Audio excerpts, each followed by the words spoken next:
আচলতে মই হিন্দু ৰাষ্ট্ৰ দাবী সমিতিৰ অধ্যক্ষ হিচাপে আপোনালোকৰ প্ৰশ্নৰ উত্তৰ দিব বিচাৰিছো যে আটাইতকৈ দুৰ্ভাগ্যজনক যে মাজুলী দেৱদামোদৰ দেৱৰ সৃষ্ট সত্ৰ সংস্কৃতিৰ ধ্বজাবাহক মহাপুৰুষ সমাজ সংস্কাৰক শ্ৰীমন্ত শংকৰদেৱ মাধৱদেৱৰ মিলন ক্ষেত্ৰ যাক মণিকাঞ্চন বুলি কোৱা হৈছে। ইয়াত বৈষ্ণৱীয় কালচাৰেই প্ৰথমতে আমি দেখিবলৈ পাওঁ, যাৰ জৰিয়তে ইয়াক অসমৰ ধৰ্মৰ কীৰ্তি বুলি কোৱা হয়। খ্ৰীষ্টানসকলে মাজুলীক টাৰ্গেট হিচাপে লৈছে। ইয়াৰ অৰ্থ হৈছে যদি মাজুলীক কিবা কাৰণতে খ্ৰীষ্টানৰ কবললৈ নিব পাৰে, তেতিয়াহ'লে অসমৰ কোনোখন জিলাতেই খ্ৰীষ্টানৰ ধৰ্মান্তৰণকৰণ ব্যৱস্থা কৰিবলৈ অসুবিধা নহ'ব। দেখা গৈছে যে উজনিৰ পৰা নামনিলৈ বৰ্তমান খ্ৰীষ্টানসকলে বিভিন্ন কৌশল হাতত লৈ ধৰ্মান্তৰণ কৰি আহিছে।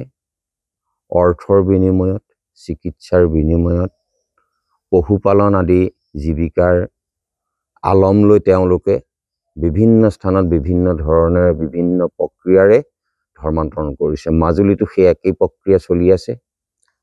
1981 চনৰ পৰা আজি 2025লৈকে এই ধৰ্মান্তৰণকৰণ প্ৰক্ৰিয়া বিশেষভাৱে দুখীয়া নিচলাসকলক অৰ্থৰ প্ৰলোভনেৰে প্ৰলোভিত কৰি তেওঁলোকে ধৰ্মান্তৰণ কৰি আহিছে। কাৰোবাক যদি লাটিং দিছে তেওঁলোকে ৰাতি যীশুক দেখিবা বুলি কৈছে। ঠিক তেনেকৈ আমাৰ ধৰ্মীয় যিখিনি পুথিপাঁজি, এই পুথিপাঁজিখিনি তেওঁলোকে কৃষ্ণ শব্দৰ ঠাইত যীশুক সুমুৱাই লৈ আমাৰ সুৰতেই সুৰ দি অতি সহজতে ধৰ্মান্তৰণ কৰাৰ প্ৰক্ৰিয়াৰো আমি দেখিবলৈ পাইছোঁ। সিদিনা শিৱসাগৰৰ ডোমৰ দলঙৰ যি এক কাণ্ড হৈ গৈছিল, যে শ্ৰীমন্ত শংকৰদেৱৰ যিজনক সৰ্বগুণাকৰ বুলি কৈছে, যিজনৰ গাত সকলো গুণ আছে, সেইজনৰ যি স্বহস্তেৰে লিখিত কীৰ্তন পুথিখনৰ কৃষ্ণ শব্দবিলাক গুচাই তাতে যীশু কৰি কীৰ্তনৰ আৰ্হিত খ্ৰীষ্টানসকলে গীৰ্জাত কীৰ্তন পৰিৱেশন কৰিছে। আৰু সেইলৈ আমাৰ মহাপুৰুষীয়া সমাজে কোনো ধৰণৰ প্ৰতিক্ৰিয়া আমি আগবঢ়োৱা নেদেখিলোঁ। আমি হিন্দু যুৱ ছাত্ৰ পৰিষদ, হিন্দু ৰাষ্ট্ৰ দাবী সমিতি, হিন্দু মহাসংঘৰ জৰিয়তে আমি গীতানগৰ থানাত আৰু ডিব্ৰুগড় থানাত আমি কেছ আৰোপ কৰিছিলোঁ। প্ৰথম প্ৰক্ৰিয়াত ইয়াক কোনো কাৰণতে ৰেজিষ্টাৰ কৰিবলৈ দিয়া নাছিলে। DGP সেই সময়ত আছিলে আমাৰ প্ৰাক্তন সত্ৰ মহাসভাৰ সভাপতি ল'ৰা আমাৰ DGP ভাস্কৰজ্যোতি মহন্তদেৱে পিছত কেছ ৰেজিষ্টাৰ কৰি সেই দুষ্ট চক্ৰটোক ধৰিবলৈ সক্ষম হৈছিলে। ৰঞ্জন চুতীয়া আছিলে, তেওঁ মুখ্য ভূমিকা গ্ৰহণ কৰিছিলে কীৰ্তন পুথি বিতৰ্কত। গতিকে এইবাৰ আমি বিগত বছৰৰ দৰে অসমৰ বিভিন্ন জিলাৰ লগতে মাজুলীতো 25 ডিচেম্বৰত স্বধৰ্ম সুৰক্ষা দিৱস হিচাপে সনাতন ধৰ্মীসকলক জাগৰণৰ উদ্দেশ্যেৰে সনাতন ধৰ্ম সংস্কৃতিক যাতে আমি বহন কৰি নতুন প্ৰজন্মৰ আগত যাতে আমি চিনাকি দিব পাৰোঁ, গীতা বিতৰণ আৰু তুলসী পুলি বিতৰণ কৰি ভকত বৈষ্ণৱৰ জৰিয়তে গীতা পাঠ আৰু ভাগৱত পাঠৰ জৰিয়তে আমি ইয়াক পালন কৰিবলৈ আমি আগবাঢ়িছোঁ। আৰু এয়াই হ'ব আমাৰ সনাতন ধৰ্ম সংস্কৃতিৰ এক ধ্বজা বহনকাৰী অনুষ্ঠান।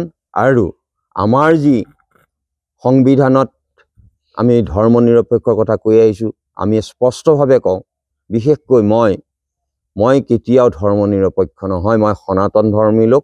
সনাতন ধৰ্মৰ যিখিনি পন্থা আছে, আমি পন্থা বিভেদতা নামানো, যিহেতু আমাৰ পন্থা বিভেদতাৰ কথাহে উল্লেখ কৰিছিলে সংবিধানে। প্ৰথম সংবিধানে ধৰ্ম নিৰপেক্ষতা বুলি কোৱা নাই, ই পন্থা নিৰপেক্ষ।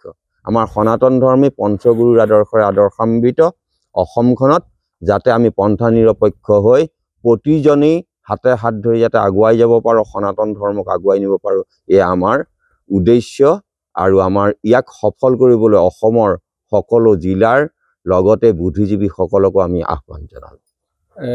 আচলতে আমি মাজুলীৰ কথা যদি উল্লেখ কৰোঁ তেতিয়াহ'লে আমি অসম চৰকাৰক এটা কথা আহ্বান কৰি আহিছিলোঁ যে মাজুলীত যি পাৰাপাৰ ঘাট আছে বা পথেৰে আহিব পৰা যি খেৰকুটি দলং আছে তাত একোটাকৈ আমি চেকপোষ্ট নিৰ্মাণ কৰিবলৈ কৈছিলোঁ, দাবী জনাইছিলোঁ যে এই টুৰিষ্টসকল মাজুলীলৈ কিয় আহিছে, তেওঁলোক কিমান দিন থাকিব, কিমান দিনত তেওঁলোক ঘূৰি যাব। যদি প্ৰকৃতাৰ্থত সেই টুৰিষ্টসকলে মাজুলীৰ সৌন্দৰ্যতকৈও খ্ৰীষ্টান ধৰ্মক প্ৰচাৰ প্ৰসাৰৰ কাৰণে যদি আহিছে তেওঁলোক কেতিয়াও ঘূৰি নাযায়। গতিকে ইয়াক অনতিপলমে অসম চৰকাৰে অৱলম্বন কৰি মাজুলীক সুৰক্ষা দিবলৈ কোৱাৰ লগতে আমাৰ 2000 সাংস্কৃতিক দৃশ্যপট ক্ষেত্ৰ আইন 2006 বলবৎ কৰি মাজুলীক বৈষ্ণৱপীঠ হিচাপে ৰাখিবলৈ আমি আহ্বান জনাইছোঁ। আচলতে আমি অত্যন্ত সফল হৈছোঁ বুলি কৈছোঁ, যিহেতু খ্ৰীষ্টানৰ ল'ৰাই আমাৰ সনাতন ধৰ্মী ছোৱালী লৈ যোৱাৰ পিছতো আমি তেওঁলোকক ঘূৰাই আনি আমি সনাতন হিন্দু ধৰ্মত আমি দীক্ষিত কৰিছোঁ আৰু মোটামুটি এতিয়ালৈকে আমি প্ৰায় 2000 লোকক আমি তেনেকৈ খ্ৰীষ্টানৰ পৰা ঘূৰাই আনিছোঁ সনাতন ধৰ্মলৈ। আৰু বিগত দিনত আমাৰ যি প্ৰচেষ্টা, এই প্ৰচেষ্টা আমাৰ অব্যাহত থাকিব যদি আমাক মাজুলীবাসীয়ে প্ৰকৃতাৰ্থত সহায় কৰে, যিহেতু চৰকাৰে ধৰ্ম নিৰপেক্ষতাৰ নাম লৈ পেলাই সংবিধানৰ দোহাই দি ইয়াক সহায় নকৰে। আমি সংবিধান নামানো, গতিকে আমাক যদি মাজুলীবাসীয়ে প্ৰকৃতাৰ্থত মাজুলীৰ প্ৰতি আমাৰ প্ৰেম জাগৰণ কৰি পেলাই আমাক সহায় কৰিবলৈ আহে তেতিয়াহ'লে খুব কম সপ্তাহ দিন নালাগে মাজুলীৰ পৰা মুছলমান আৰু খ্ৰীষ্টানক আঁতৰ কৰিবলৈ। যিহেতু সিদিনা মুখ্যমন্ত্ৰীদেৱে মাজুলীত 100% মুছলমান বৃদ্ধি পাইছে বুলি ক'লে আৰু মই একে উৎসাহেৰে ক'ম যে মাজুলীত 18 ঘৰ মুছলমান আছিল, কিন্তু দেখাত ভোটাৰ লিষ্টত 500ৰ পৰা 1000লৈ বৃদ্ধি হোৱাও আমি দেখিবলৈ বা আমি জানিবলৈ পাইছোঁ।